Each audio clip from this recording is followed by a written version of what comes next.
Dakbayan sa Mandawi nangandam na SAM sa posibleng epekto sa Bagyong Ursula nga nagdanga-danga karon dinhi sa nasod. Preemptive evacuation himon sa syudad kung gikinahanglan bisan kon bisperas o adlaw mismo sa Pasko. Ang report ni Nico Serino. Sa meeting sa mga department heads sa Mandawi kaganihang buntag, usa sa nahisgutan ang preparasyon sa pag-abot sa bagyo.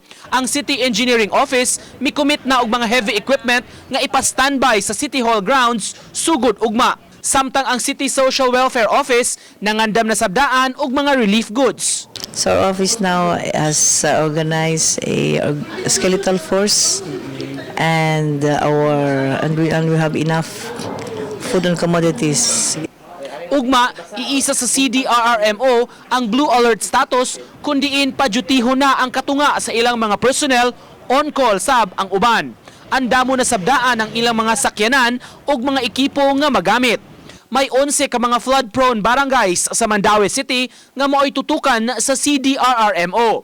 Kung gikinahanglan, mo implementar ang syudad og preemptive evacuation sa mga mulupyo bisan kun bispiras pa o adlaw mismo sa Pasko. Nga timing jud gayo base niya ang uban bitaw nga residente nga dili gani holiday di maglisod ba mga itag pa-evacuate nila which is karon nga Christmas nga naagid ta sa balay unta. So, we'll try pasabton lang ginato sila. Awhag ngadto sa mga residente nga kanunay nga mag-monitor sa kahimtang sa panahon ug musunod sa tambag sa ilang mga opisyales. Bisag ang atong sports complex karon pwede available na for evacuation.